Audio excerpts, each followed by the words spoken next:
Bismillah. Bismillah, alhamdulillah, salatu wassalam ala rasulillah. So thank you, Ustad Giovanni, for that very flattering and generous introduction. And thank you for inviting me, and thank you to the president of Respect Graduate School for inviting me to this very beautiful institution, mashallah, that you've built. And it's really an honor for me to have a chance to come and speak to you all about a couple of thoughts that I've been having recently. But before I get into some of these issues, I was thinking to lighten the mood with a joke, but I was thinking of, does anyone here know who Aretha Franklin is? Okay, so I was going to make a joke about that, given that we're at the Respect School, you know. So very funny. But anyway, to the topic at hand, what I wanted to speak to you about is the future of Islam in America. And there was a study recently that surveyed to determine how many Muslims are in the US. And the settled number, this is from Pew, is a little over 3 million. And what struck me about this number is that 10 years ago, I heard the same number, meaning that there has been no significant or noticeable growth in the Muslim American population. And this struck me especially considering the fact that the immigration numbers estimated Muslims coming from overseas is estimates range between 500,000 and 1.5 million over a 10-year span, right? And so that means that, well, if the population size total hasn't changed, yet there's this influx of maybe a million or so Muslims, then that means many have left, right? And this phenomenon I'll call attrition, okay? Attrition of the Muslim population in the United States. And converse to that is retention. And this is how Pew describes it as well. They describe it as retention, meaning the percentage of Muslims who were raised as Muslims who continue to identify as such as adults. And according to my calculation of 1 million Muslims coming in as immigrants, yet the population size not changing from 3 million, that implies that the retention is only 66%, meaning over 30% of Muslims are attriting. They're leaving the faith. Pew has estimated this as well, and they give statistics for each of the different faith groups. And Muslims, they estimate, retain at 77%. So 23% attrition for Muslims. It's the second highest. Hindus were more at 80% retention, but that's neither here nor there. And that's astonishing. I don't know if I would have thought of that before, that the numbers are so dire that within 10 years you can have that kind of turnover, so to speak. We can use that term from business, the turnover rate or the attrition rate. And this is very concerning to me. So I'm a father, I have 3 boys. Alhamdulillah, they drive me crazy. They're FaceTiming just a moment ago with me on the phone. And I'm concerned about their future. I'm concerned about where they're going to be growing up, what is the future going to look like, will they be able to retain their faith, will myself, my wife, my family, the larger Muslim community be able to convey Islam to an extent where they will practice in a meaningful way and be devoted to Islam and to Allah and His Messenger sallallahu alaihi wasallam in a meaningful way. These are my concerns, and I think many of you share those concerns with me as well. So another data point that we can look at to conceptualize this problem comes from the colleges, American colleges, and looking at Muslims in the American college system. And college in American culture is where people find themselves. People determine how they're going to be in terms of what they believe in, what they believe is right and wrong for the rest of their lives. College is a time of discovery. And so we spoke to a chaplain who is a chaplain at one of the major liberal arts colleges in the Northeast.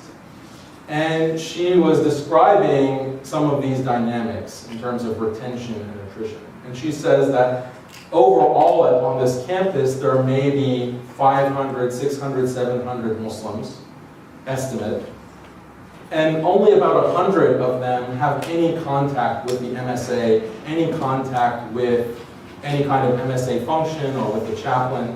So out of 700 or 500 total, 100 have any relation to the MSA. And then this is what was disturbing about what she said. She said that I think that only maybe 15 of those 100 are in a position to convey their religion to their children and to raise Muslim children.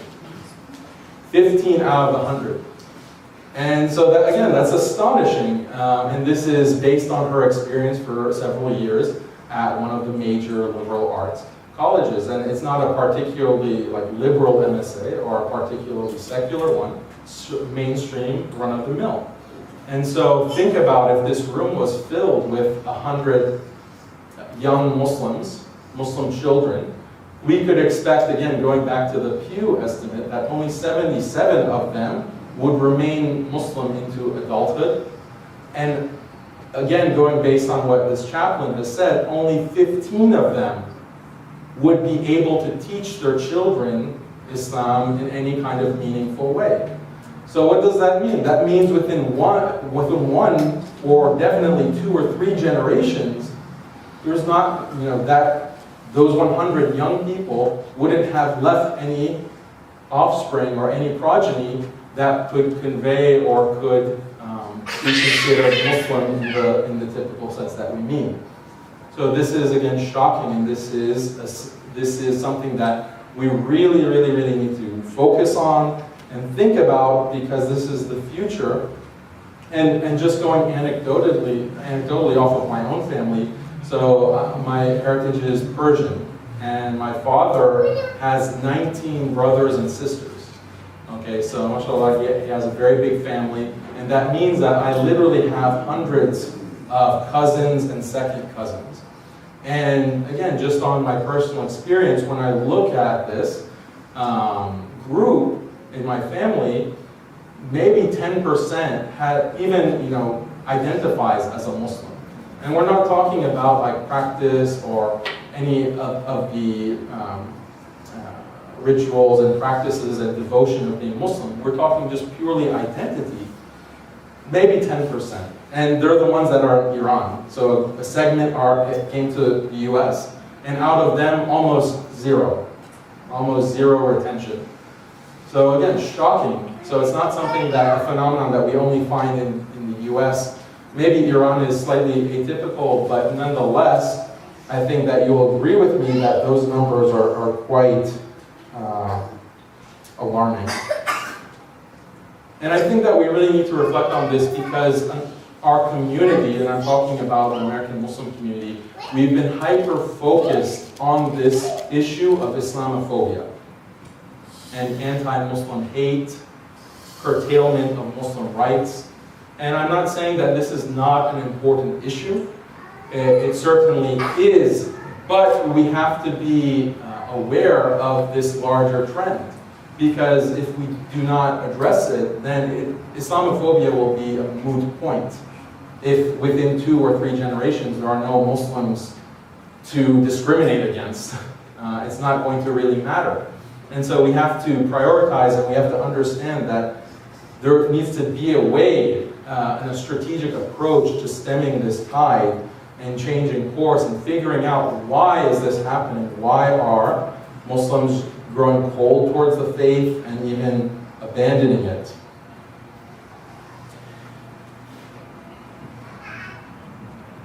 So how do we address this situation? How do we address this issue? And what's interesting is that atheists and humanists and secularists have an answer, or they have an explanation of this phenomenon. They say that as people grow educated and education levels increase, people naturally become less theistic, they have less of a connection to religion, and they abandon their faith. And this is a natural process. When more people learn about science, technology, the social sciences, that naturally leads to abandonment of religion. And this is what they argue. But I have a different explanation of this, and I think you'll agree, is that the environment that we're immersed in and that we find ourselves in terms of social structures and intellectual structures and ideas and the system of education that we find in the modern world, in the predominantly secular world, lends itself to secularization and to abandonment of faith, and particularly Islam.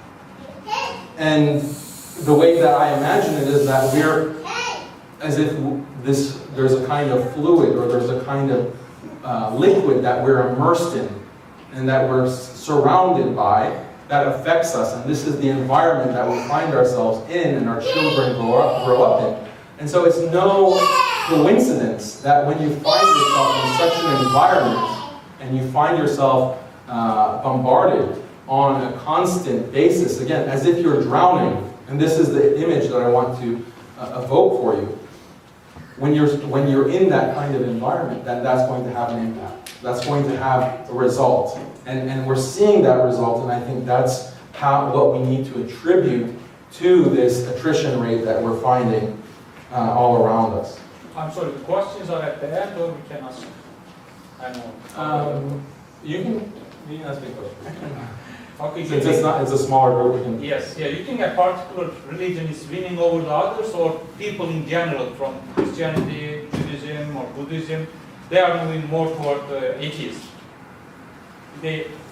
What's, like, these Muslims, for example, where they are losing them to? They are becoming like some other religion? Or yeah, so the research that I cited actually looks at this.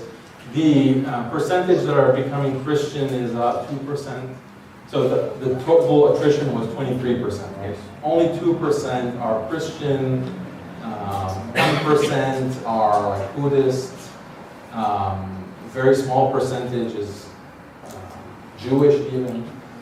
But the majority, the vast majority, are just falling into a category that Pew described as non-affiliated. Non-affiliated, right? So then the term that they use for this category are nones. They're non-affiliated. And this is the fastest growing religion, and I want to talk a little bit about this as well, because we think that, if people are leaving Islam or they're leaving Christianity, that they're becoming Christians, or they're going to another typical faith, category, our idea of faith. But in fact, they're becoming non-affiliated. So they believe in God, but they don't find religion to be relevant to their personal lives. They don't find the organized or traditional religions as relevant to them in terms of their identity. So they're considered non-affiliated, and that's the fastest growing religion, if we can call it that. I don't assume that that's, I'll prove that out, that we should consider this a religion, but that's the fastest growing religion in the US and arguably the entire globe. So I want to talk more about this liquid, or this environment, this ethos that we are drowning in ourselves and our children. And I titled this talk, Decoding the Matrix. And I don't know, who's familiar with the movie The Matrix? Okay. It's a very popular movie. It came out in 1999. When I first watched it, I thought it was so amazing. I was just a teenager. But the idea of the Matrix is that there is a reality, and then there's a simulation of reality, which is a false reality. And when you're in that false reality, when you're immersed in it, that obstructs your vision, that obstructs your ability to see reality and the truth, right? And that's, I think, an appropriate metaphor or analogy for understanding our current situation. Because if we are, again, immersed in this environment, we need to decode this obstruction so that we can see past it and see the reality.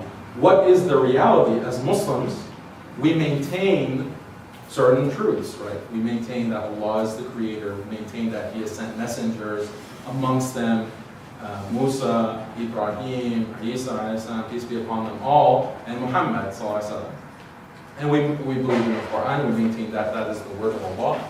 We maintain that the first generation of Muslims were the best generation. We maintain that there are awliya, for example, that there are great scholars of our religion that have lived throughout time up until this day. We have all of these commitments, but unfortunately these truths are not accepted fully or even sometimes even partially by the majority of Muslims in America, I would argue.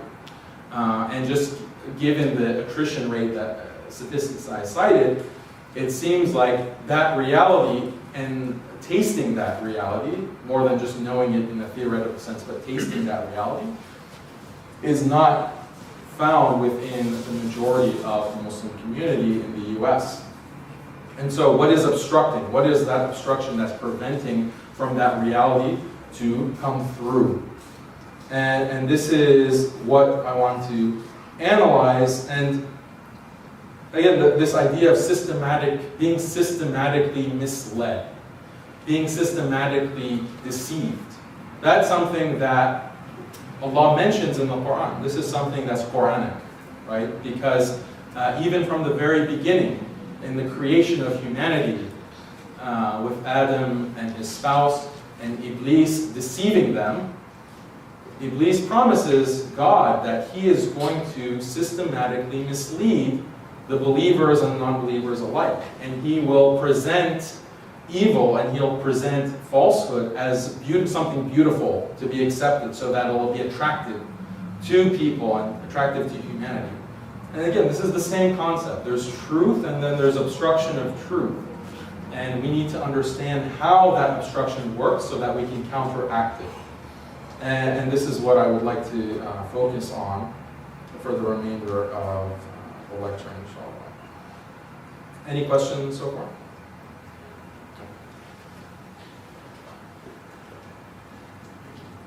So let me also give you a concrete example that I hope you'll remember, and if there's anything that you take away from this talk, let it be this example. So imagine, or think of this question: how much of the Quran, take an average Muslim teenager or activist, how much of the Quran can this teenager read without being scandalized? What percentage of the Quran can be read by, I'm saying Muslim teenager, but you can, anyone, the average American, say. The average American reading the Quran, how much of the Quran can be read without being scandalized? I mean, that's, I think, a significant question that we need to ask. And I think it's a very low percentage. Because imagine for a second, I'll take on this persona of this average American activist, Muslim or not, whatever, and think about the Anbiya, for example, the prophets, and think of each one and how scandalous or not that prophet might seem. So if we start with Adam, peace be upon him, Allah mentions Adam in the Quran. He doesn't mention his spouse, right, by name. Isn't that making women invisible? Isn't that a slight to women, that Adam is mentioned by name, but his spouse is not? So where's the gender equity and equality in that, right? It's something that these are the kinds of thoughts that might go through someone's head if someone was analyzing it. Or Ibrahim, right? Peace be upon him. What about Ibrahim, who destroyed the idols of his people, right? And is that respecting freedom of religion? Is that respecting freedom of conscience? Right? So if you read that, so forget about these broader concepts, but think about someone who's reading that, what would they experience? What are the thoughts that would go through their head? Or Yaqub, Jacob, peace be upon him. He's concerned with his sons, his 12 sons. Where are his daughters in all of this? Right? They're not mentioned by name. They're not mentioned in Surah Yusuf. So this is, again, something that contravenes the current gender equality norms that many ascribe to. Or there's this notion of privilege, right, in social justice. Who is privileged and who is not? Well, look at Yusuf himself. He was a prophet. His father was a prophet. His grandfather was a prophet. His great-grandfather was a prophet. And then he becomes the king of Egypt, right? So this is all privilege. And this is, again, how someone would analyze it coming from a social activist context that we see today. And I can go through so many examples. Suleiman did many things that were considered problematic by modern standards, many things that are politically incorrect. He was a king, so where's the democracy in that? And he didn't win any elections, but he's king, and he told a woman ruler to submit to his religion. Again, we see this kind of patriarchy, and we don't even need to get into the fact that he could control the wind, by the permission of Allah. So that's climate change. So there, I was also going to mention the hudhud. He threatens to punish this bird, so that's animal abuse. I mean, so many examples in the Quran. These anbiya are all very politically incorrect. That might even be putting it lightly. And one final example, I have many, but one final example is Isa, Jesus, who spoke as an infant, and he's already speaking on behalf of his mother. His mother is silent, but he's speaking on her behalf. I mean, what's going on there? Patriarchy from infancy is terrible. So this is all tongue in cheek, and hopefully, it's not blasphemous, but you get the idea that if someone is reading the Quran, or imagine an imam who's teaching, he wants to teach about the lives of the prophets. There's got to be some kind of cognitive dissonance that happens, that you're committed to certain norms and standards of political correctness and morality, and then you hear about all of these examples, and what do you think about that? Do you say that, okay, this is not relevant to my life, I'm finding highly immoral things, according to the moral exemplars of Islam? Where is that going to leave my faith? And I mean, there are so many other issues with the Quran, continuing on this theme, that you have some Muslims today who find it highly objectionable that Allah describes himself as huwa, he, right? Which is, Allah we know doesn't have a gender, so why is that pronoun used? And this is a big problem that people bring up. Even the concept of hellfire, Jahannam, is problematic, because why would God punish us for our choices? What right does God have to punish us for things that we decide to do? And this contravenes this kind of sense of liberal free agency and freedom of conscience that, again, we've all come to assume by virtue of being in this environment, being influenced by this ethos, going through this educational system that we've all gone through, whether in the US or even abroad. And we've been conditioned to have a certain reaction, to have a certain sense on these issues, and that there's a big conflict there with our book. And not just the Quran. I mean, Christians and Jews have also experienced this to a great extent, because with their books it's even more problematic, and there's greater conflict there between modern liberal secularism and what you will read, for example, in the Old Testament, and to an extent the New Testament as well. So again, the problem is not that people are more educated and therefore they understand that freedom of conscience and freedom of choice or democracy are ultimate values by virtue of ratiocination and reasoning. Rather, these ideas are indoctrinated. There's a process of indoctrination. And that's something that I can't justify for you completely in this short talk, but I just wanted to, we'll get some sense of how we can break down some of these concepts and understand the process of socialization that is taking place and is causing this cognitive dissonance and the problems that we're seeing around us.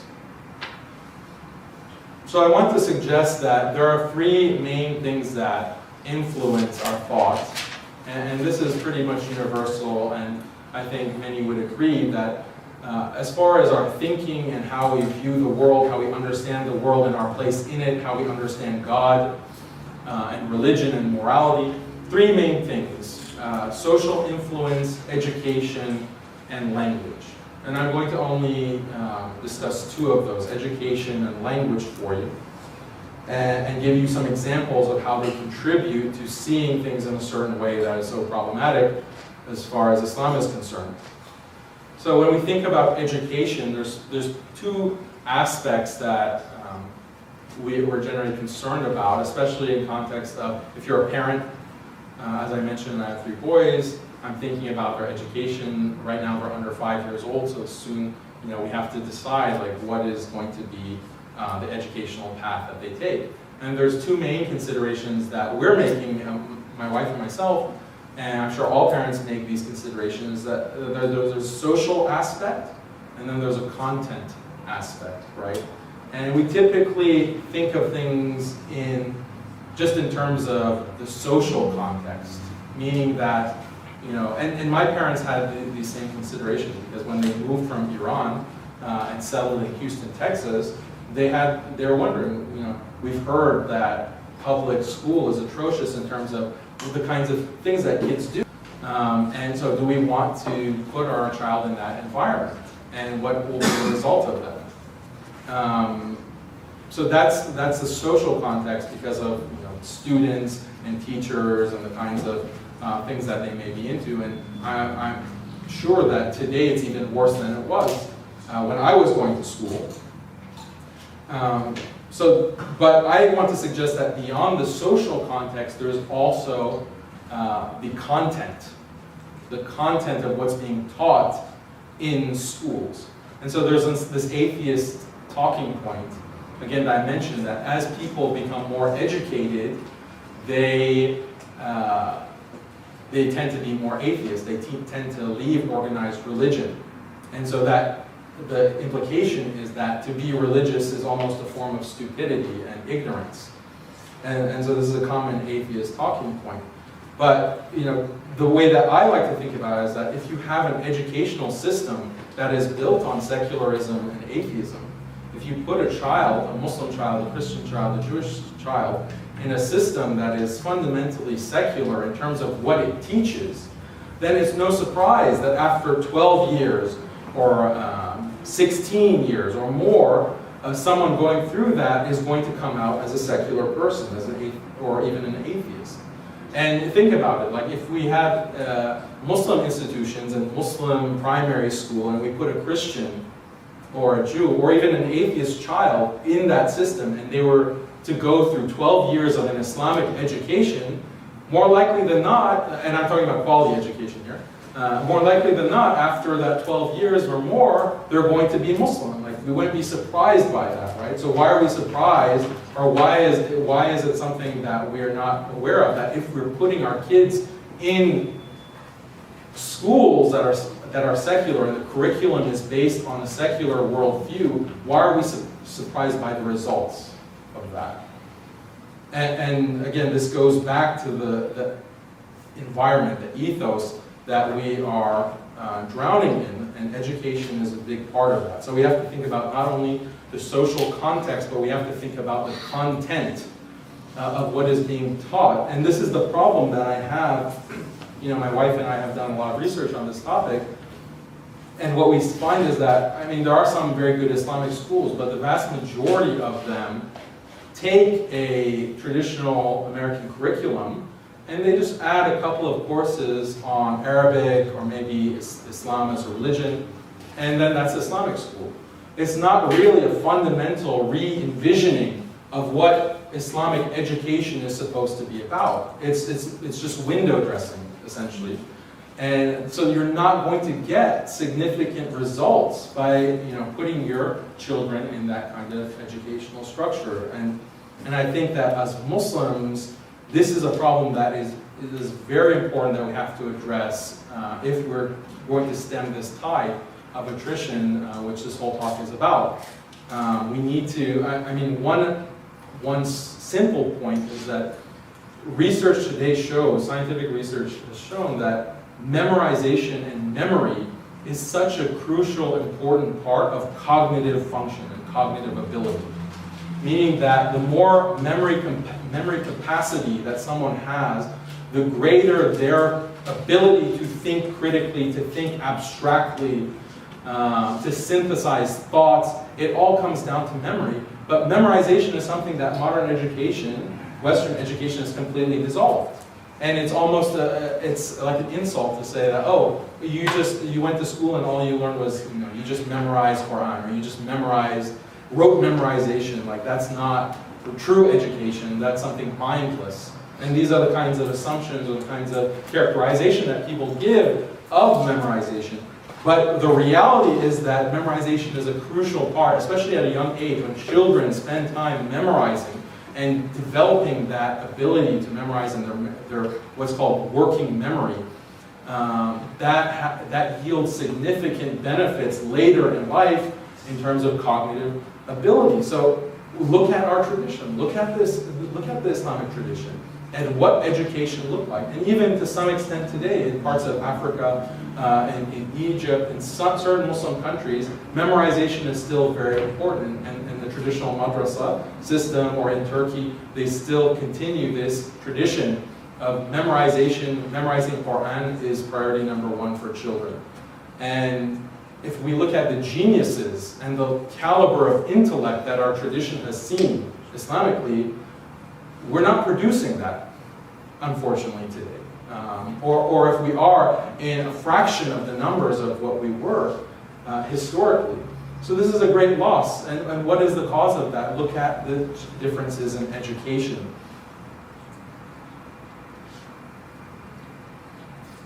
So education is one aspect in terms of what is influencing modern thought.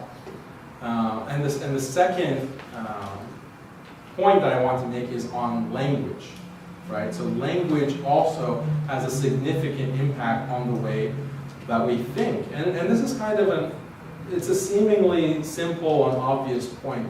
We kind of understand, yeah, of course, whatever language that you speak is going to affect your thinking. So, if you speak French, maybe, that you start thinking more stylishly, more chic. Or if you speak Egyptian, you might start thinking it's a good idea to have beans for breakfast. So stereotypes aside, there is this influence of language on thought. And in our tradition, the classical scholars understand this very well. And the proof of this is that they were very focused on preserving the Arabic language. They were very focused on preserving the Arabic language. And why was this? Because they knew that if the language of the Quran, if the understanding of the language of the Quran was lost, then the mindset that comes with that language would also be lost. If the language of the Quran, if the language of Islam was lost, then the mindset that comes with that language would also be lost. And if that mindset was lost, then the Quran would not be understood properly. The Sunnah of the Prophet ﷺ, his words, his narrations, would not be understood properly. The religion itself would not be understood properly. So arguably, without Arabic, there would be no Islam. Right? That's the implication, and this is what the classical scholars understood. And so language was so important. And modern cognitive science also bears this out. Right? And there's been research on the effect of language and differences in language amongst cultures on thinking. And these are some very interesting studies that I'll just try to summarize a couple of them for you. So one example is with gender. So certain languages gender nouns, right? Spanish, for example. There's masculine and feminine nouns. Arabic, of course. German, of course, genders language. And so they did an experiment where they took a word, for example, like a house key. And in Spanish, that's a feminine noun. In German, it's masculine. And so they asked the Spanish speakers to characterize a house key. And those subjects would typically describe the key as using terms like lovely, delicate, dainty, lovely, beautiful, to describe a key, you know, the kind of metal key. And they asked Germans the same question, how do you describe a key?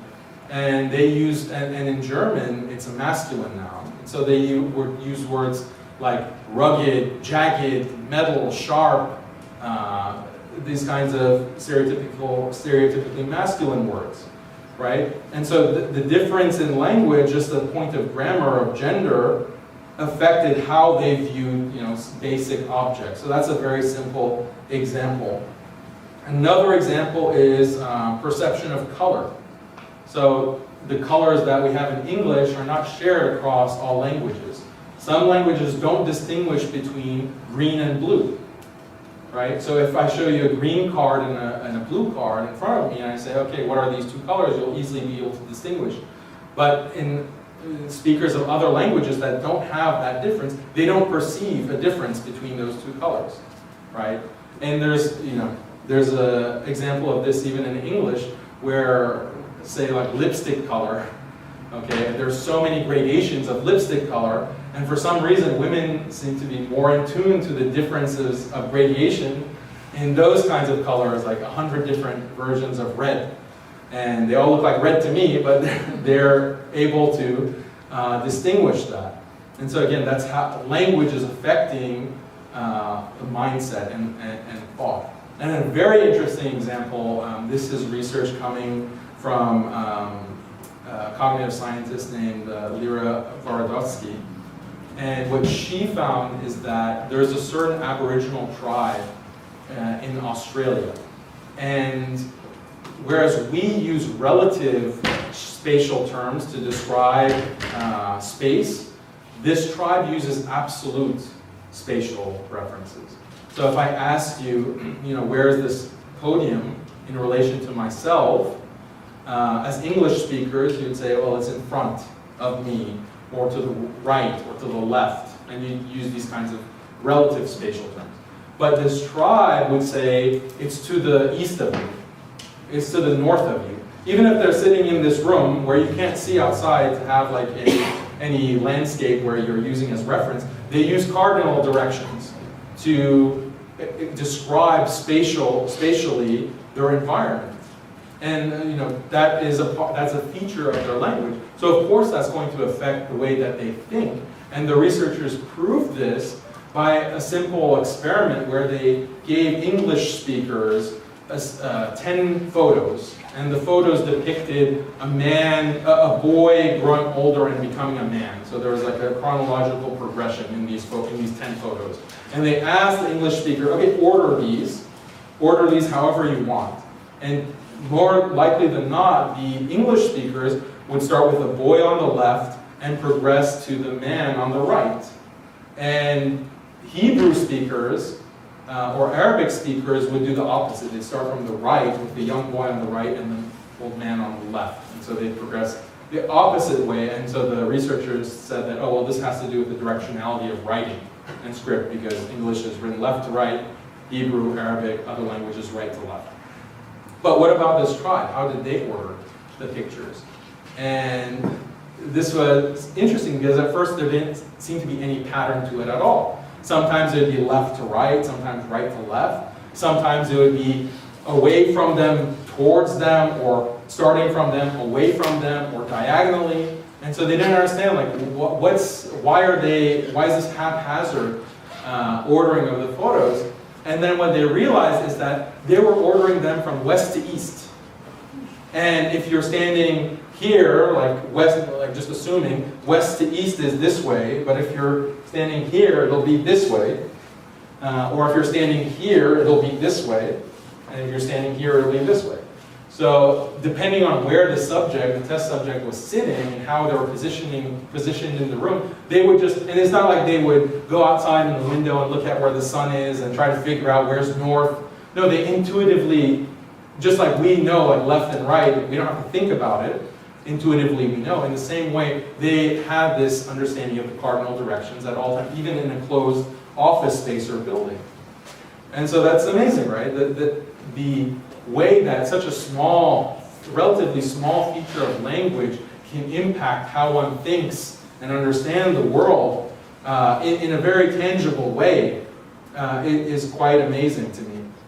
And so if we see this kind of difference between languages when it comes to these minutiae of grammar and language, then what about entire conceptual differences between languages? And so this is what I want to focus on for the rest of this talk is, this is where it gets a little abstract, so stay with me here, but the problem that Muslims have with language is that the Quranic language and the conceptual landscape that's implied by that language is vastly different from the conceptual language of the English-speaking modern world. And it's that conflict between conceptual landscapes that causes many of the problems and controversies that we see today. So this is what I'm proposing to you for your consideration and evaluation. So the differences in conceptual language, conceptual landscape, right? Because again, why would that be the case? Because there's different languages, or the Quranic Arabic, the language of the Islamic tradition for 1400 years is different from English, or Spanish, or German, or modern Portuguese. There's substantive differences, and so those differences in language and concepts bubble up to differences in thought, differences in cognition and intellectualization, and that is a source of so much conflict and problems where we're not able to understand certain things that we read in the Quran, we're not able to contextualize them, and it leads to crises of faith and so forth. Yes?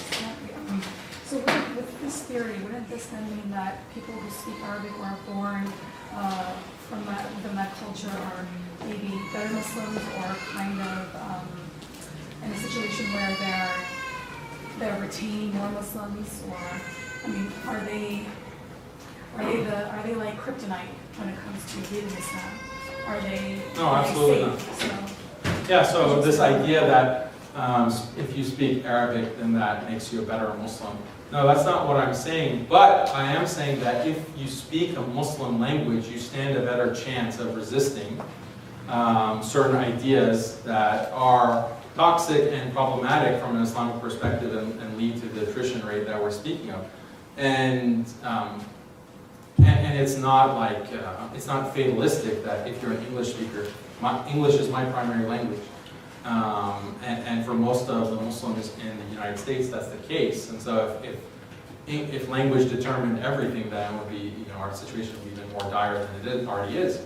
But I think that we can translate certain things effectively. And this is what I'm trying, I'll hopefully be able to show you in a couple of examples I'm going to give. Hopefully I'm not going too far over time. Here. So these examples. Oh, and I also want to give you a little more of an example of this idea of conceptual landscape. And we see this in academia, especially in the West, is that when you're an academic, and obviously I went to graduate school, and you're learning a subject, and part of your success as a graduate student, or a student in general in the college system, is your ability to internalize certain concepts and certain conceptual schemes, right? And there are certain ideas and notions and words and terms that you take for granted, and you are supposed to be able to deploy in different concepts in the process of analysis and deconstruction and reading different texts and about different ideas and different thinkers. And if you think about it in those terms, that we need to imbibe a certain conceptual landscape in order to analyze Islam. So, for example, Islamic studies, as Islam is studied in Western nations, then we are assuming a certain conceptual language, and then we're asking, as is often done in Islamic studies, what is Islam? What is Islamic? How much does Islam respect minority rights? How much does Islam respect women's rights? To what extent does Islam accept freedom and equality and democracy? And so, but think about that a little bit more abstractly, is that in asking those questions, you're deploying certain concepts. Namely, what is a minority? What is freedom? What is democracy? What is power? What is authority? What is equality? These are the terms that any graduate student in the liberal arts will understand intuitively. Those concepts, however, are never in question. What's in question is Islam. What's in question is the Islamic conceptual universe. And that's what makes you a successful graduate student, is being able to deconstruct and analyze this Islamic conceptual universe in terms of the conceptual landscape that is taken for granted. And so my recommendation and my approach is that we need to turn the tables, in a sense. That we need to assume, as Muslims devotionally, we need to assume the Quranic conceptual landscape and interrogate the modern structures and the modern conceptual landscape in those terms. And if we do that and have that kind of prioritization in mind and exercise a little bit of skepticism and critique, that is going to, inshallah, help us to be able to live in the modern world successfully and constructively and peacefully in the current day. And so let me give you an example of how this can be done. So the term religion, right? Religion is a very important category. And do we have an Islamic term that corresponds to religion? Deen. Deen, okay, right. So deen, how does that compare and contrast the concept of deen in the Islamic vocabulary with religion? And so when we think of religion, the typical examples, Christianity, Judaism, Islam, Hinduism, Buddhism, maybe atheism. But the Islamic conception of deen is much broader. Deen can be considered any set of moral commitments, beliefs about the world, beliefs about how the world works. So in a sense, scientific beliefs could be a deen. If someone is an atheist or a hardcore secularist who has beliefs about science and the way that the world works, they're not a scientist themselves. They read science books or popular science if they're interested in knowing about atoms and knowing about the solar system, but they have certain beliefs and commitments about the way the world works. They also have ethical commitments about what's right and wrong, how to treat other people. So all of these commitments, metaphysical, scientific, those would be considered a deen. That's how one goes through life with those commitments and acts accordingly. So, but that concept of deen is much broader than religion, right? And the way that we can, give a tangible example, like earlier the question was, well, what's the fastest growing religion? And I said, oh, well, people are not affiliated with any religion. They're going from religious affiliation to non-affiliation. So the concept of religion, if we question that, from an Islamic perspective, what's happening is that you're leaving one deen for another deen, right? Because even though you're not affiliated with Judaism, Christianity, Islam, you still have commitments. You might subscribe to a kind of liberal, secular, human rights ethic, or communist, or socialist, or what have you. But it's still a deen. It's still an ethic and still a worldview that you're subscribing to. So it's a transference from one deen to another, as opposed to religion to non-religion, right? So this is a completely different understanding that we as Muslims, applying the conceptual vocabulary, it's a different understanding of that dynamic. And then we can ask another question, and this, so is Americanism a religion? Right? And this has been suggested. There's a book by David Gelernter who's wrote a book called Americanism, right? That's the title of the book. Americanism, the Great Western Religion. And what he argues is that Americanism is also a religion. It's not Christianity, it's not Judaism. There are some essences of that in certain aspects, but it's a separate religion. And even people who are atheists, or formally they don't have any religion, they're still, as Americans, subscribing consciously or unwittingly to this American religion. And even David Brooks is a conservative columnist for the New York Times, and he also uses this word Americanism. He calls it a civic religion. And the way he describes it is like when we look at the characteristic aspects of what a religion is, American culture fits the bill exactly, because as Americans, sharing moments of reverence, certain historical events are shared reverently. Americans perform, in a sense, rituals when it comes to Thanksgiving or the 4th of July, Memorial Day, singing the national anthem, the Pledge of Allegiance. These are rituals, prayers perhaps, even if we could conceive it in that way. Listening to certain speeches. There's a canon, there's an American canon that we hold in high regard as Americans. Sacred documents, the Declaration of Independence, the Constitution, and their founding fathers. So these are very parallel to a kind of Abrahamic understanding of religion with prophets, holy books, rituals, and so forth. And so, as David Brooks argues, we should consider Americanism as a religion. But then this is the useful part of doing this conceptual analysis and comparing religion to deen. Because if Americanism is a deen, then wouldn't we say there's also a French deen in France, or a British deen in the UK, or German, and so forth? And if we can agree to that, which I think you will, then what can we make of the idea of separation of church and state? Right? So this is a big deal. The separation of church and state is a highly regarded value. It's the gem of secularism, the idea that we separate the church from the state power.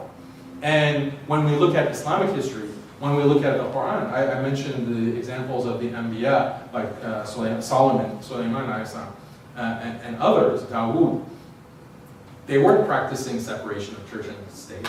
The Prophet Muhammad wasn't practicing separation of church and state.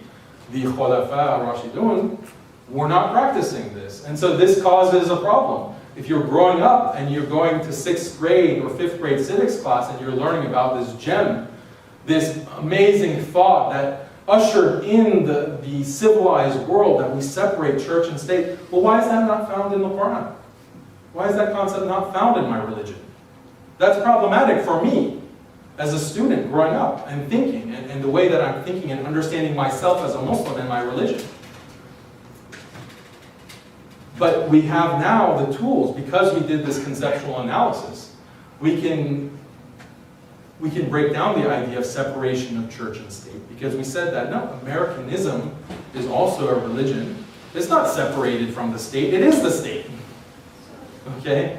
And so forth for all of these other European secular countries that we see in the world. So this is the kind of problem solving that we can engage with to critically dissect these concepts that have proved themselves to be so problematic and difficult for Muslims, young and old. Another issue is faith. Okay, the word faith, the concept of faith. So what is the analog of that in Islamic terminology? Iman, yes. So is faith and Iman synonymous? We use it synonymously, right? But if you've thought about it, and I'm sure many of you have, it's not perfectly synonymous, right? Because Iman, or let's start with the concept of faith. So the way that faith is understood, and I'm not going to get into Christian theology, but it's been influenced by philosophers such as Kierkegaard. Soren Kierkegaard, for example, who argued that faith is something that happens when reason can take you no further. Because to believe in God, to believe in the unseen, you need evidence, but evidence is not forthcoming. So to take that step requires a leap to faith, a leap of faith.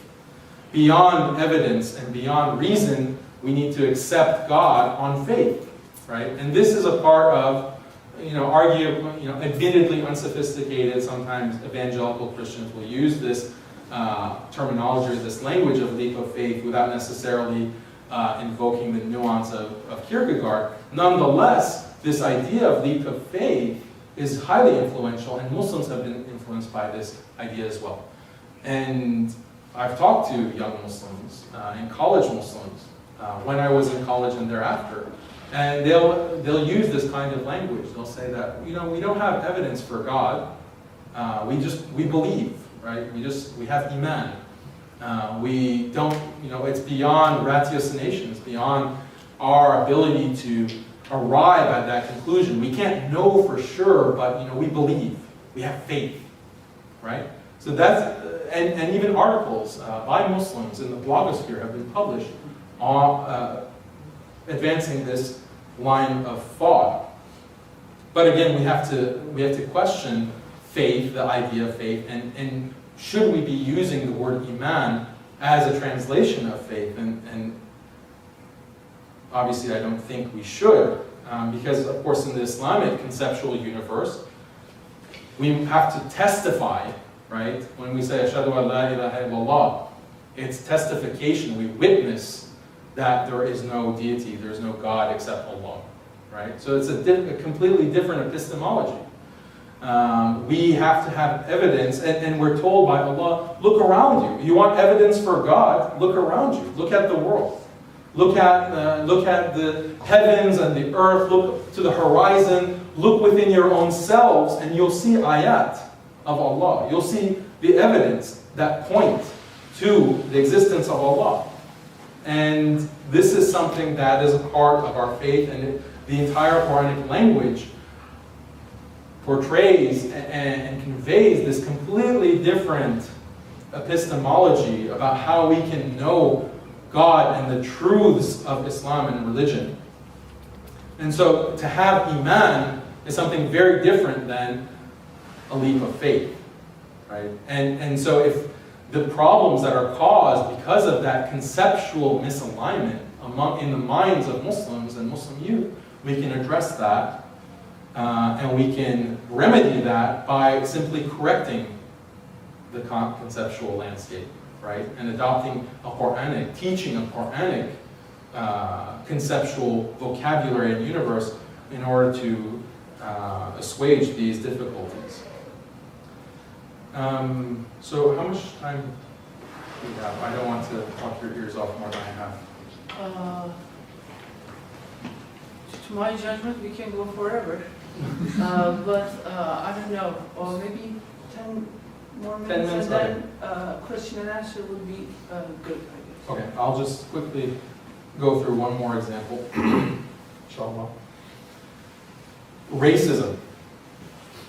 So we talked about religion versus deen, faith versus iman. How about racism?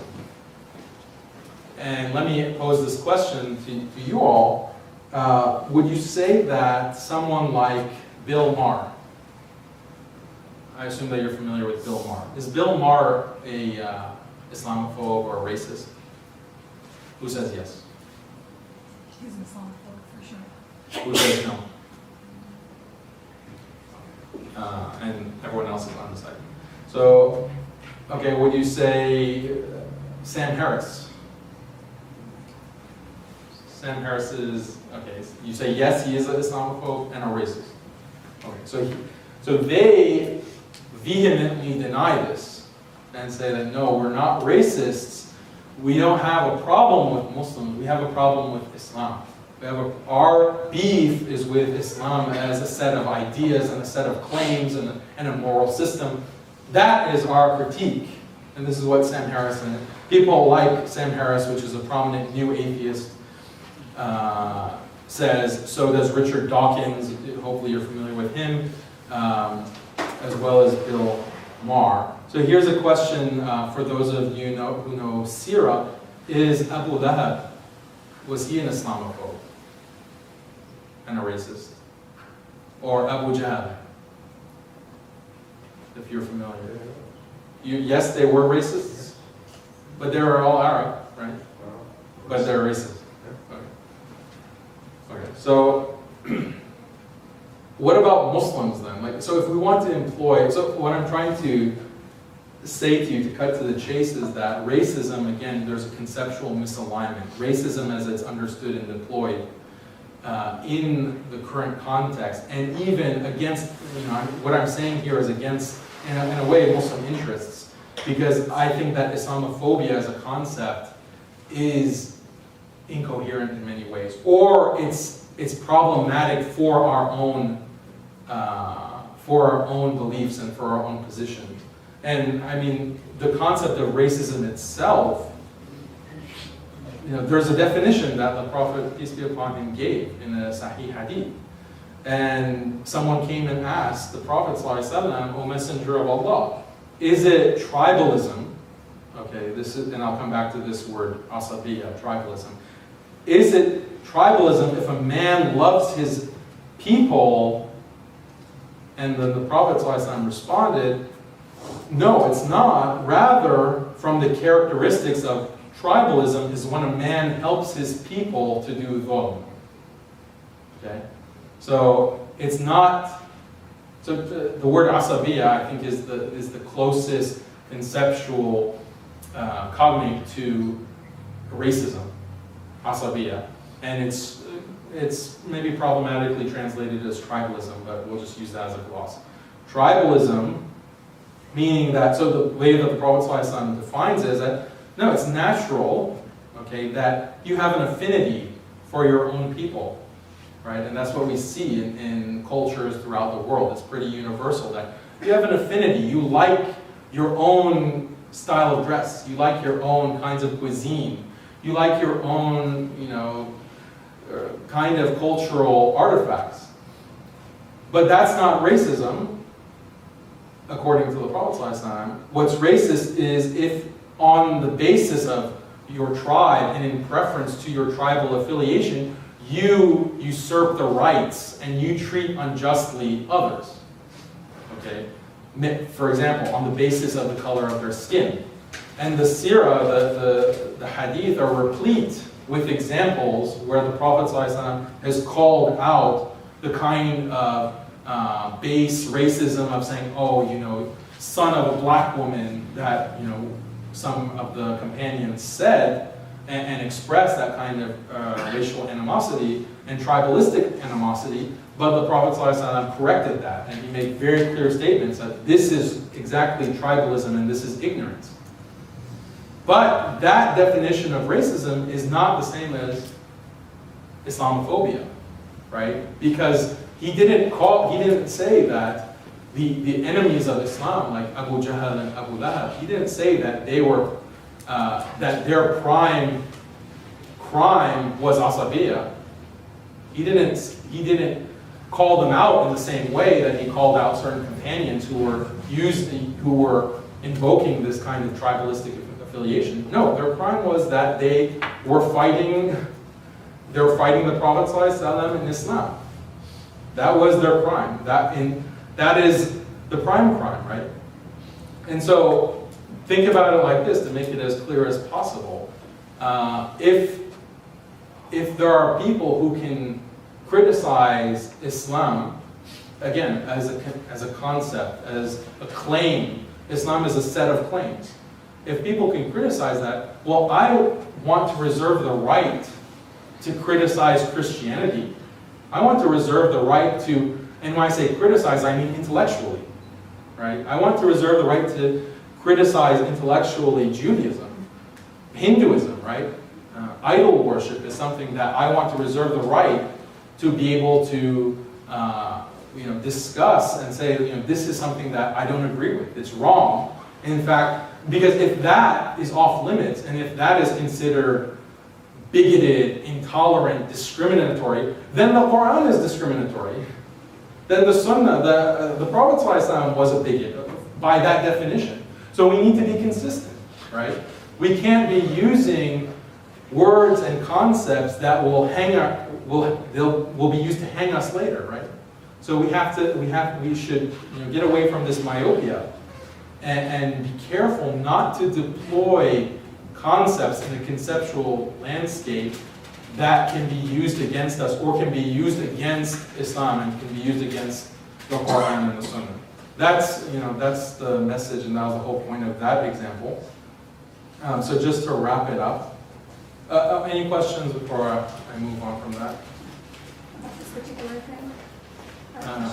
Okay, then we'll wait till the end. So then, just a summary, to wrap it up, Muslims are leaving the faith in America in droves. There's a tidal wave of this attrition. It's a big problem. And a big part of that is we're immersed in this ocean which blinds us, which obstructs the truth, which conditions us to see Islam as backwards and morally deficient. And so we need to detox. Okay? We need to address what affects Muslim thought in the modern world. We need to restructure Muslim thought in the modern world. And the two areas that I focused on and discussed was education and language. Wasn't comprehensive, obviously.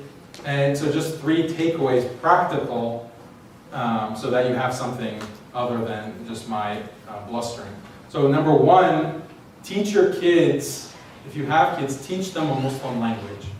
This is something that I see all the time, that you have parents who are from the Muslim world, and they speak fluently, or almost fluently, Turkish, or Urdu, Persian, Arabic, but they're hesitant and they're not really willing to teach their kids that language.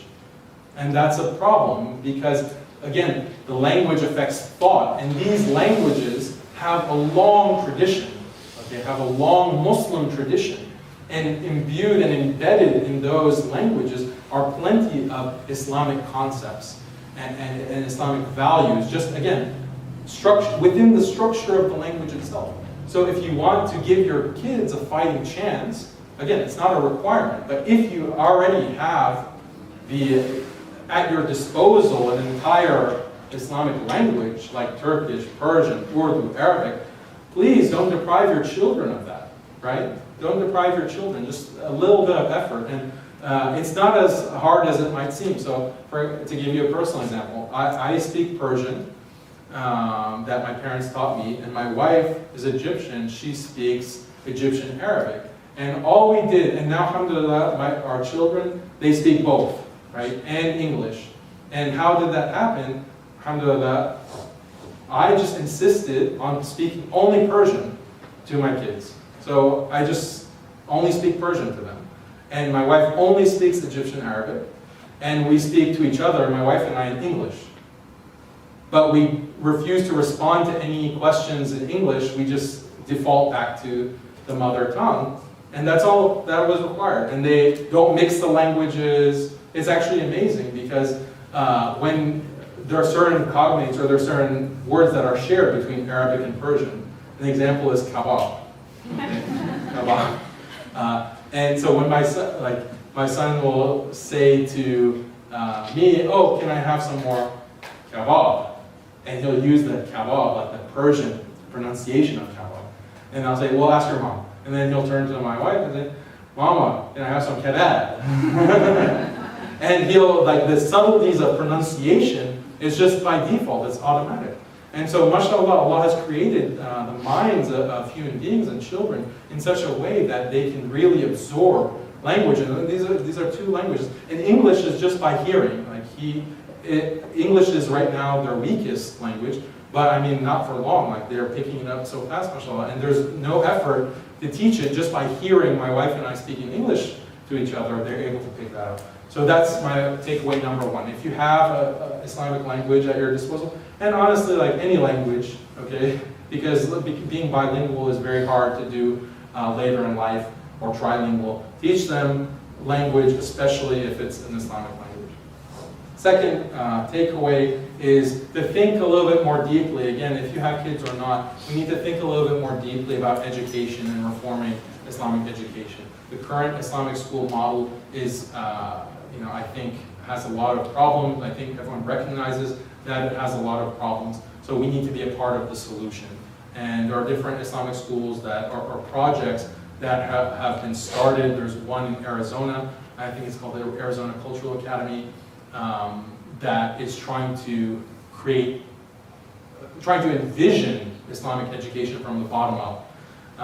And they're doing a lot of good work, and others are as well. So if you have an opportunity to be a part of that effort or contribute to that effort, please consider doing so. And then the third takeaway, the third practical advice that I can give you is to be more skeptical and to really be sensitive to this, what I term category misalignment.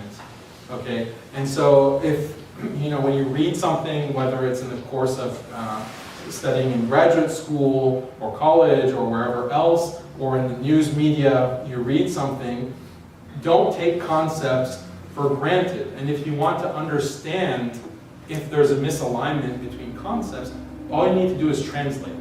So if the word, like a certain word is used, like, is democracy found in the Muslim world? Or can democracy survive in the Muslim world? Or secularism, or freedom, or equality, or whatever it may be, take that word and translate it into Arabic. See if a translation even exists. Sometimes it doesn't. Okay? But translate that word and then see if you can find it in the Quran, see if you can find it in the Sunnah, in the Hadith of the Prophet, see if you can find it in the scholarly tradition of Islam, see if that word or that concept exists in the Islamic conceptual universe. If it does, great, then you can do a compare and contrast and deconstruct and analyze, just like we did with religion versus deen, faith versus iman. And when you do that, just that very simple process and that simple exercise, it's an intellectual exercise, but it'll help you a great deal. It'll help you navigate a lot of the language and the discourse that, again, we're embedded in, and we're constantly being impinged on us. So that's my third takeaway, and I've used that in my life, alhamdulillah, and it's saved me in a lot of occasions to be able to do a kind of category misalignment analysis like that. So, with that I'll conclude, and I pray that Allah really blesses the Muslims in the US and around the world, and that Allah allows us to be able to establish institutions that can inculcate Islam and really preserve Islam in America. And I hope that Allah, and pray that Allah strengthens us and allows us to convey the deen to our children. And I pray that Allah forgives us for any shortcomings that we have in doing so. Subhana rabbika rabbil izzati amma yasifun wa salamun ala al-mursalin walhamdulillahi rabbil alamin.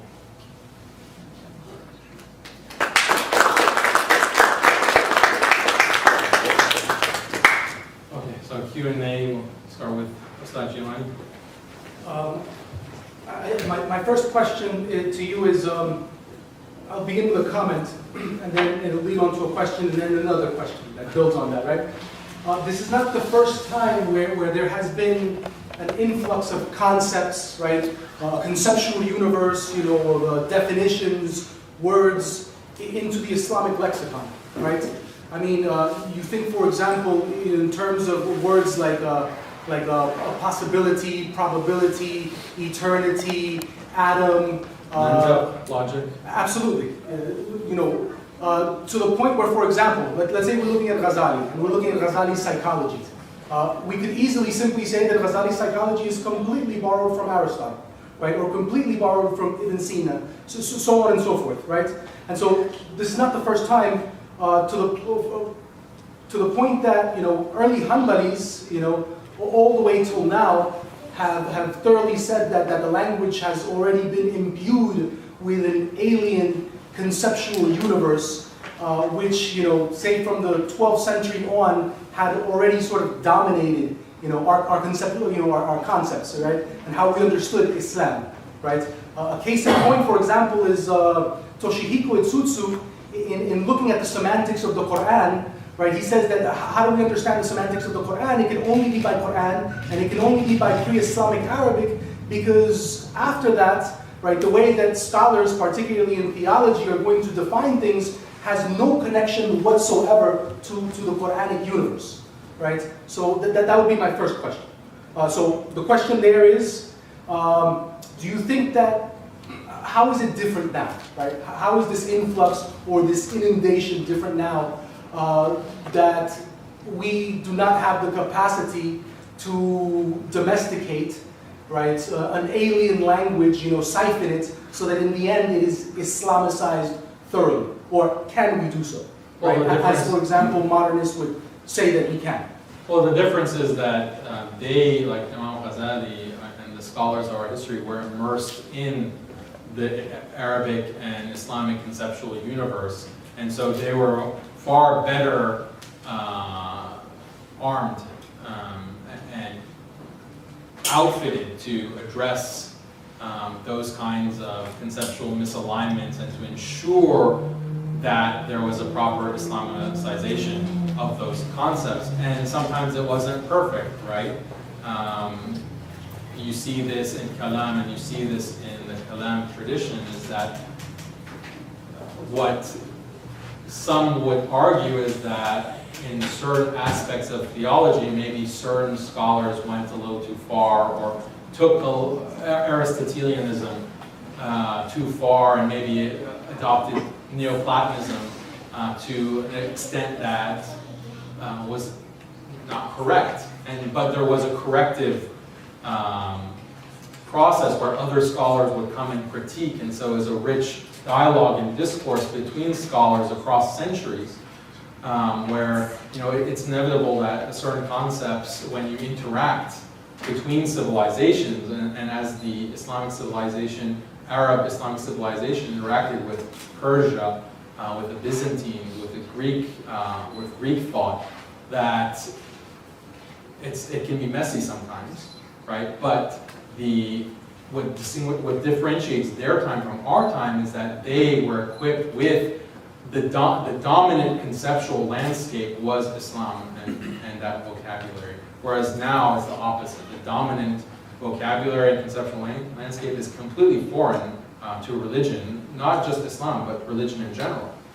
And so we're kind of at a disadvantage. And I'm not saying that it's impossible to extricate ourselves from this, again, ocean is the visual iconic, the visual image that I see to describe this. I think that there is a lot of hope. I think that we can do a lot of analysis and this deconstruction to make sure that the concepts we're borrowing or using, because sometimes that's unavoidable, but to do it in a conditional deployment of certain concepts and categories. And racism is one of them. Like racism is part of our, like that's something that the Prophet ﷺ spoke very clearly against, as I mentioned, but it's not a perfect one-to-one match between the asabiyya that the Prophet ﷺ referred to and racism as it's used in the current discourse.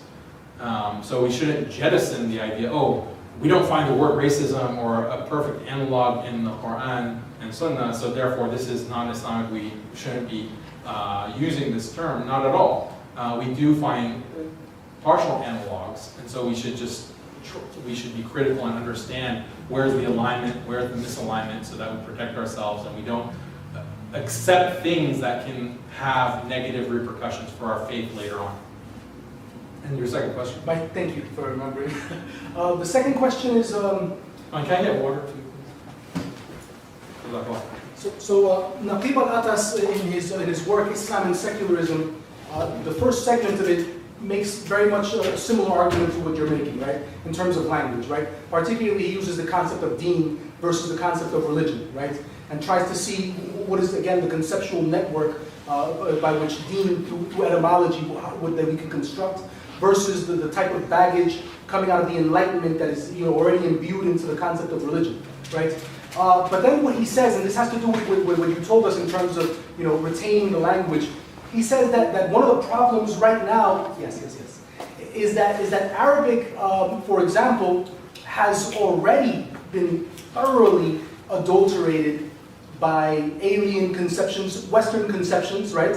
The language itself, right? So for example, he speaks of the usage of the word hurriya in speaking about freedom as opposed to ikhtiyar, right? Or he speaks about, the concept of waqiya, right? Or the idea of secularism and the way that it's already been translated. And so he says that Arabic has already been secularized in that sense. So the thing would be that if we teach, for example, our children, say for example, modern standard Arabic, right? Already secularism, naturalism, materialism have sort of been translated into it. Well, there's a difference between the modern standard Arabic that you'd learn in the university versus the Quranic traditional classical Arabic that you can also learn that at the university, but there's a difference between those two languages, sometimes significant. So I would say that, yeah, we want to, the specific version of Arabic that we want to focus on is the classical Quranic Arabic. And the vocabulary there, the conceptual landscape there is what we need to focus on. Yes? In listening at your speech, earlier in your speech, you made some mention of activism as a part of, you mentioned the word activism. And you know that recently there's been this kind of strain, I would call it, between activists and scholars. And it seems that a part of it is connected to some of the concepts that you're talking about in how we define and how we see the world. How do you believe we can kind of bridge the gaps where we have a structure where we are opposing or making significant opposition to things that are detrimental to all people in the society, and still at the same time retain our Islamic structures, our Islamic integrity to a degree, in relationship to what we're talking about, or as I'm sure you're familiar with, this discourse between scholars and activists. Yeah, I think a lot of the conflict between scholars and activists, and I'm not sure if those terms are the most useful or the most productive to use, but let's just assume scholars is one group and activists is another. I think a lot of the conflict comes exactly from this difference in the universes that they occupy. The scholar is, to become a scholar of Islam, and the kinds of figures that we see are immersed in the classical Arabic. They're immersed in these texts, this classical text that they're reading, they're learning, and they're conveying. And so again, that's a completely separate conceptual universe, whereas the activists are in the trenches, so to speak, and are having to negotiate between different political interests and groups, and so they have to speak that language and be relevant and conversant with that, because there are high stakes. For example, if you have the opportunity to network with congressmen or senators or community activists, non-Muslim, there is a certain kind of, again, conceptual vocabulary that's used in those contexts, and you have to be conversant with that to be accepted within those institutions. And academia as well, like if we want to say scholar, like traditional Islamic scholar, activist, Muslim activist, there's also an academic, a Muslim academic. It's a different conceptual universe. And to really ascend the ranks in academia, again, you have to be able to deploy certain concepts and to prove your competence and your expertise in exercising within that scope. And so that's where a lot of conflict arises, when there is just miscommunication. Things get lost in translation. And my nasihah, my recommendation for that is we just need to be more sensitive to those differences and never lose sight of the core. Like, as Muslims, we need to acknowledge that Islam has a definitive, authoritative conceptual universe that we need to aspire to, and hopefully, I mean, easier said than done, right, for Muslims to accept that. But, the Quran obviously has a certain language. The words of the Prophet ﷺ, it's coming through a certain dialectic. So if we can agree on that, then that will allow us to translate and to make sure that whenever there's a conceptual misalignment between the activist language and the scholarly language and the academic language, that a suitable translation can be done that preserves people's faith. And ultimately that's what's most important, is preserving people's iman in Islam, and that people don't get disillusioned. Because a lot of activists get disillusioned. They think, look, these scholars, they're out of touch. They don't know what I'm going through. They don't know the issues that I'm dealing with, trying to, fight for Muslim rights, for example. And I think that a lot of activists are, fighting or arguing in good faith. Not all of them. Some of them actually, I think have bad intentions. But for those that are, struggling in good faith, we need to be open to helping them and teaching, and for scholars to reach across the aisle and help them understand. And I think that that can be done. It's not an impossible task. Let me go to Sister. Okay. Yes. Just a comment about what you said. I actually kind of think that there is a big disconnect, but what I really would like to see is to see the scholar and the activist in the same person. Because, like you said, one's in the trenches, you're dealing with that narrative. You know how stupid they are, most of them? Like, you need a certain language to reach out for. You need a certain language, and you need to speak what they understand, and you need to reach out to them in ways that they can connect with. So that's kind of what I feel is one of the biggest differences between the scholar and the activist. And just what I would like to see is just to have, like you said, both of them to actually converse and be on the same page, but they need to be the same person. Yeah, there are a lot of scholars that are also activists. Like I work with Sheikh Omar Sulaiman in Dallas, and mashallah, he's very active. His scholarly credentials are beyond question, mashallah, but he's also involved with,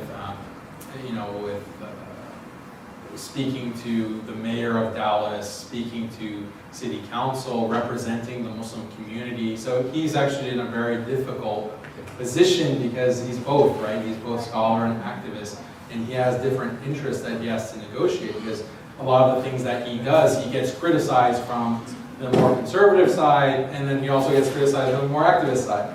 So that's not an enviable position that he's in, mashallah, but I mean, he works very hard, and I think he is able to strike a balance there. So, but I agree with your comment, we need scholars, and there are many scholars, I mean, other than Sheikh Omar, there are other scholars like Sheikh Abdullah bin Hamid al-Zaytuna also does activist kind of work on a lot of issues. So I think that we'll see more of that in the future as well, inshallah. Yes. So this kind of ties into what the brother was saying and what you said about people being disillusioned. So it's kind of layered, and I apologize, these three questions.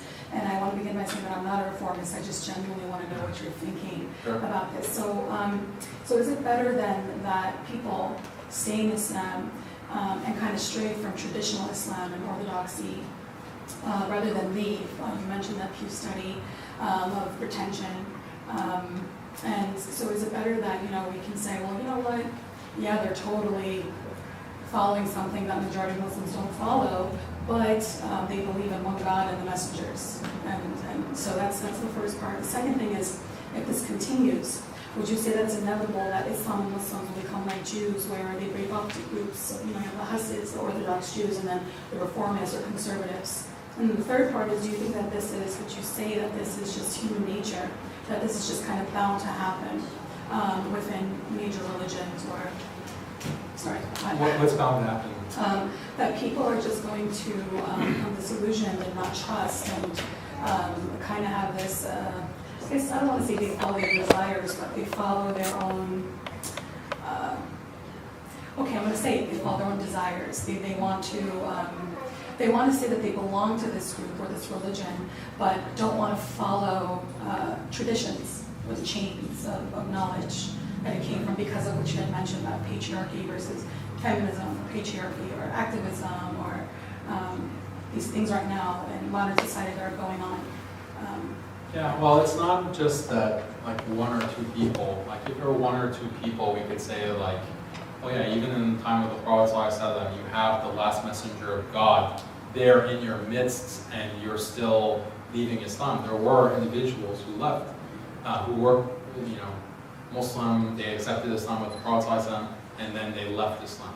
So that's something that is not something that we can avoid entirely. But when we see the numbers, and those are the statistics I cited, that's concerning, right? Because it seems to indicate there's something systematic that's going wrong. And it's not sustainable, right? And that's what I'm primarily concerned with. The other issue is that, like, yes, of course, if you ask, like, isn't it better to have people who believe in Allah and His Messenger? And I agree, yeah, better than what? Better than complete non-belief? Yeah, of course that's better. But to be Muslim, there are theological requirements. There are certain aspects of belief that are required to be a Muslim, and this is something that our scholars have defined at length, right? And these are texts that have been studied, that what constitutes a Muslim, like what are the requirements? We have Islam, obviously 5 pillars that everyone learns in Sunday school. You have the pillars of Iman, what are the articles of faith. Those are the kinds of theological requirements. And then there are things that are known in the religion of necessity, like certain principles that can't just be jettisoned, and that one, in truth, be a Muslim, right? So we have to keep that in mind as well, because if we're talking about preserving faith, it's not simply believing in Allah and His Messenger. What is entailed by believing in Allah and His Messenger? That's the question that we really need to focus on. And I hope that you didn't get a pessimistic impression from what I'm discussing, because the stats are quite dire, but I think we need to be optimistic.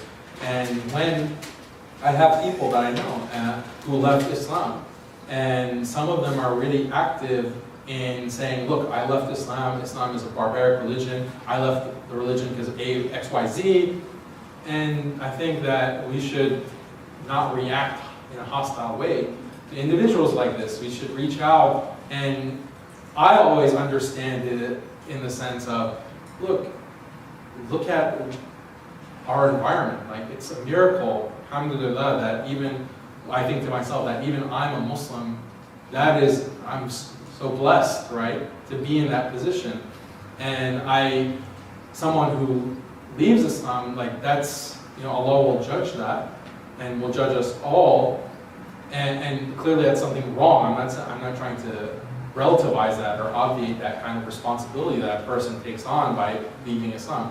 But we should understand the context of that decision that a person makes and try to help either prior to that defining moment of leaving and deciding I am no longer a Muslim, and through education and all the things that the talk was concerned with, and even afterwards, I think that we can reach out and, like, there are certain hot topics like women's rights and democracy and secularism. I think that the kind of category analysis that I did, others can do even more capably and even more successfully, and we can really create material that helps people understand these hot button topics and helps their faith. So I'm very optimistic about that, and I think we shouldn't lose hope in people. Thank you. Did you have a question? Yes. Thank you very much for the presentation. 2 points, perhaps, for your response. One is that you indicated at the beginning that the number of persons coming from other cultures, Syria, Iraq, Afghanistan, it is also possible that they were not really active Muslims before they came. So the departure of them or the attrition may not be unexpected. That is, they never really were there to begin with. They just got carried in the statistic. That would be the first point to maybe comment. The second is your example of the ocean and getting the Muslims to swim in this foreign ocean. Maybe it's more like a soup, a little thicker than that, for it. That they don't drink from the soup that much for it. Not only is this for all religious groups in the United States the same way for it, but that in this regard, the capacity of American society, it is a religion, we've known this for a long time, it is a religion, a civic religion. We can see it every 4 years when we go through the National Revival meeting for it, that in this, the adjustment, what do you give up in order to fit in? If you could comment, what is it that Muslims may be negotiable? We seem to be speaking about and making deals. Is there a deal that Muslims will have to make with the American society? Yeah, I think that's an excellent observation. Well, it's an excellent observation about selection bias regarding Muslims coming to the U.S. There's definitely, more so in the past maybe, there was a motivation to seek greener pastures in the U.S., and so there's an economic motivation, and so you could say that the people who have that mindset are more likely or less likely to be interested in the kind of traditional religion and passing that on. So that's definitely the case. I don't know of any statistical studies or scientific studies that bear that out, but just thinking about it, and I've observed it, just observing the Muslim community, that's what I see. Regarding the second point that you made, what is the deal that Muslims have to strike? I think that we first have to acknowledge that, yes, it is a deal, okay? It is a deal that needs to be made, because unfortunately Muslims have this understanding that, no, there's freedom of religion in America and in Western Europe or throughout Europe, and as long as there's freedom of religion, I can be fully Muslim and live in America. And I think that that's proven to be not the case in many ways, and it increasingly may prove not to be the case. And I think in countries like France, maybe Germany, Netherlands, they're making it increasingly difficult to live as a Muslim within those countries. And so you look at initiatives to ban halal meat, right? Or banning the hijab. And other initiatives like that. Like in Germany, they're considering banning circumcision because the child cannot express consent to that. So, and those kinds of laws that are passed or being considered,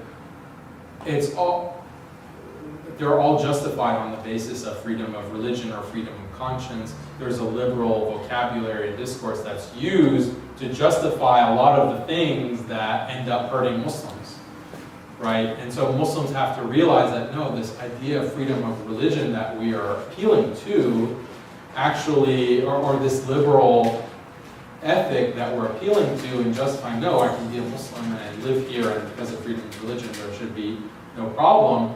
We need to realize that that's actually a bad deal.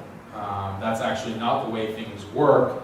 In fact, that liberal terminology and ethic is being used to curtail a lot of Muslim living and Muslims' ability to live in some of these countries.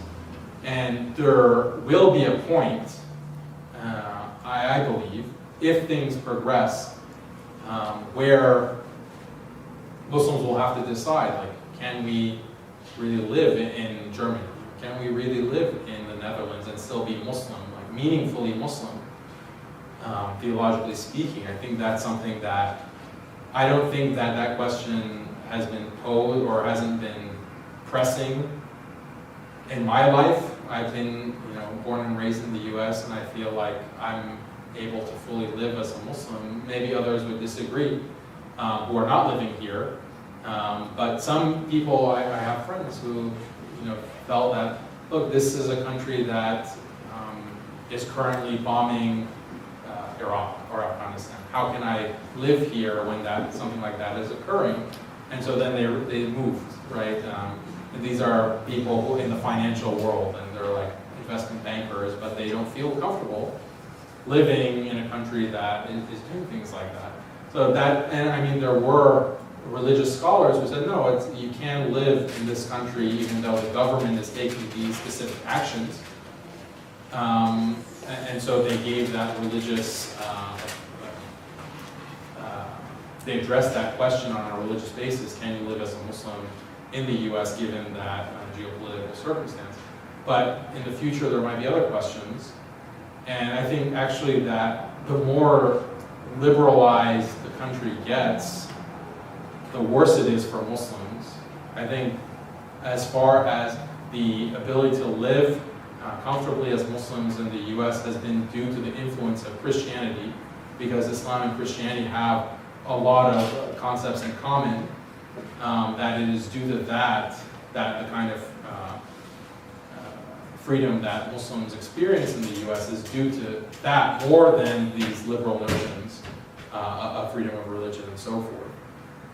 But that's something that we can discuss. But I think that you're absolutely right that the deal, and that's a very important way to look at it. It's not a free lunch. Yes. Thank you for this beautiful talk that you have given us, and it seems that people are still staying and trying to listen to you. It was beautiful. Just a comment I wanted to make. For your whole presentation, what I have felt is that it's like the confirmation of the hadith of Rasulullah خير القرون قرني ثم الذين يلونهم ثم الذين يلونهم, because of the fact that they were in a sense with the prophets, and they were taking the Quran and the Sunnah as the primary mind-setting resource. Just to make a reference to your decoding the words of Iman versus faith, and how you can really visualize the Iman has its own evidence in itself. If you could be able to really perceive your environment through the Quranic epistemology that you have.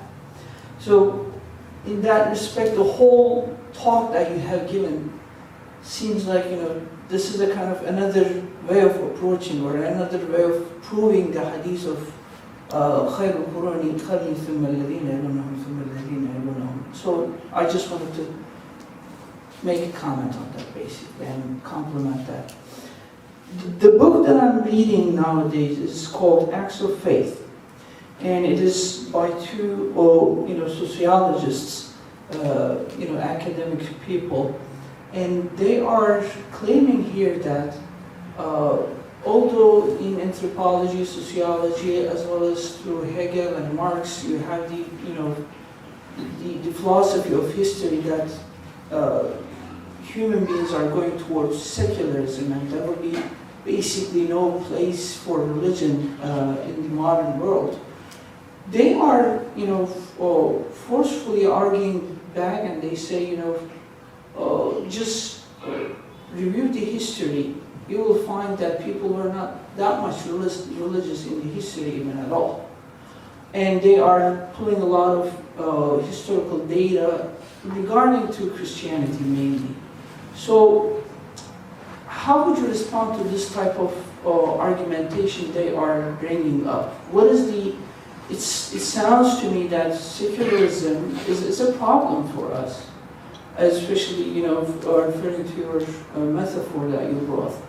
So, knowing that these two scholars are not really dealing with the Muslim history, can you make a kind of little comparison between our history and today, and what is the danger of secularism that we are in it today, as people who are trying to practice their Muslim religiosity?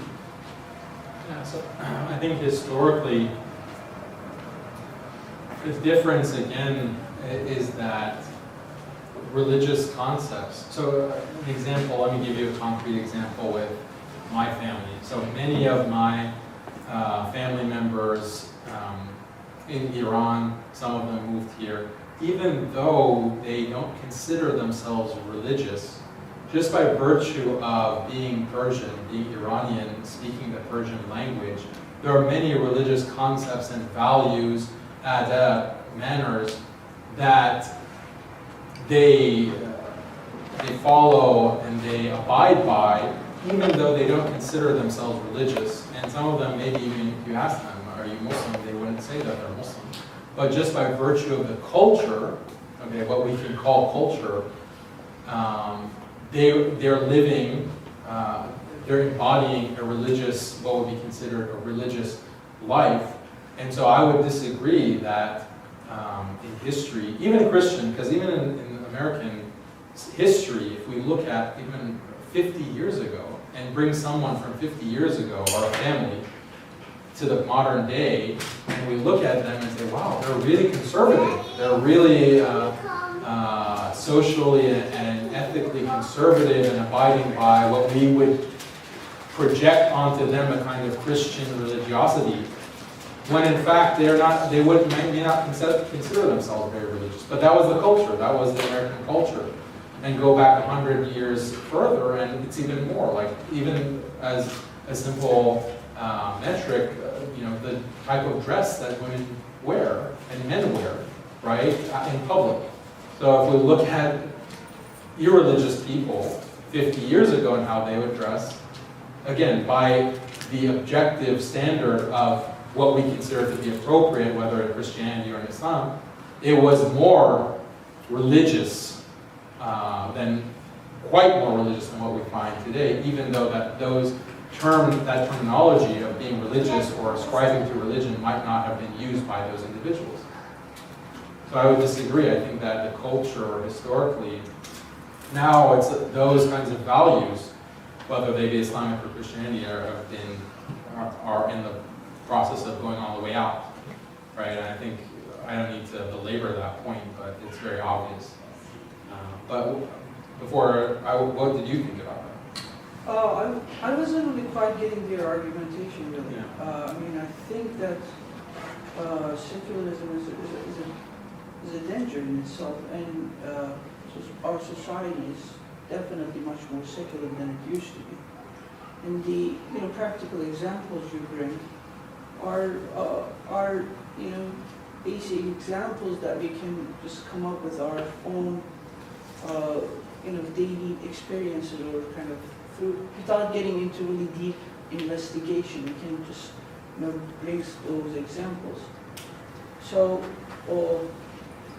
I pretty much agree with your perspective rather than their case. Yeah. Yes. Talal Asad, in his early work, I don't need the microphone. Wow. Talal Asad, in his early work, it speaks against a particular anthropologist's conception of religion, right? Right. Where this anthropologist's conception of religion is ultimately a 19th century European conception of religion, right? Which is a system of signs, right? And this system of signs resides in the mind, and it resides in the heart. And Talal Asad makes the question. He says, it's interesting that these anthropologists understand this system of science so well, to the point where they say that they're masters of the system of science, right? They're the best interpreters, yet rarely do they ever convert to the system of science that they are, that they say that they have mastered so well, right? So he says that ultimately, religion cannot be understood as a system of science, that surely it is a system of science that is scaffolded by way of a material substrate, right? Which is really what you were telling us, right? Institutions, right? You were talking about the institution of education, right? So he says that it's very important to understand in terms of ideas and belief systems, what is the type of social context, material, political, economic, social context, which would facilitate the belief in a particular idea, right? Again, for example, you said if if your surrounding is Muslim, you're liable to sort of join the Islamic in that way, right? For example, I was in Egypt for a while and didn't know that some of the people that I spoke to constantly were not Muslim. I imagined that they were by way of the way that they spoke, by the things that we spoke about, so on and so forth, right? So then my question is, the educational system is only really one small subsection of the way that we are inundated, with liberal ideas, concepts. I mean, another one, for example, is going to be social media, right? Technology, right? I mean, I think that certain studies have demonstrated that American youth, are plugged into some sort of, device, whether it's music, social media, so on and so forth, about 11 hours a day, right? About 11 hours a day. So my question here is, if so much relies on the material context, right, what are we to do when two of the material contexts which we live in, which scaffold the idea of liberalism, are going to be capitalism and just the religion of technology, right? And so here my question to you is something along the lines of this, right? Particularly someone like you who is so invested into social media, right? There is this idea that that technology, that when we look at something like technology, right? And you can say someone, for example, like Sayyid Hussein Nasr says things like this, that the message is the medium, right? And so that, for example, technology is not neutral, that it extends to us already a worldview, right? Say, for example, a worldview of sensuality, right? At my fingertips, I have the constant capacity to look away from myself and look towards flashing, moving images which, are going to harm, right? So on and so forth, right? So if this is so, are we at a complete loss? Or can we sort of maneuver ourselves structurally weak, structurally colonized, right, in such a world and be able to emerge? Yeah, it's a good question. In Muslim history, there have been technological events such as the proliferation of paper, right? That was a technological development that had religious, sociological implications, and the scholars of Islam had to characterize that and decide is this a permissible medium? And they were very sensitive to these considerations, far before Talal Asad's formations of the secular, and similarly with the introduction of other technologies like the telephone, mass communication technologies like the television, even things like a washer and dryer. Is using a washer and dryer permissible? This was a question, and the fiqh actually addresses it quite precisely, because it has to do with the flow of water and how much water is used. Does it purify najasa, and so on and so forth. So the scholars historically were very much more sensitive and aware of these kinds of implications than we are today, whereas we're, myself included, what's the next thing Google is going to introduce? What other technology is going to come down the line so I can buy it and use it? There's a big difference in the mentality, and I'm not very pessimistic. I think that with a measured level of analysis and understanding, and that connection, I think that if we make ourselves into better people, as better Muslims, and we rectify our hearts, then that is the provision that will help us navigate these different obstacles and dynamics and technology that comes before us.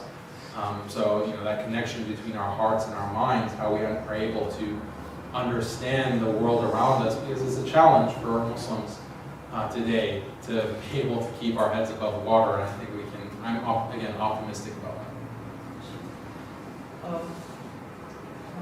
Brother Haqiqatjou, this was a beautiful journey for us.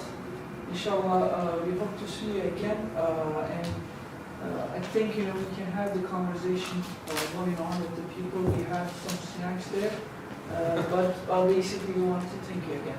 Yeah, my pleasure. Jazakallah khair again.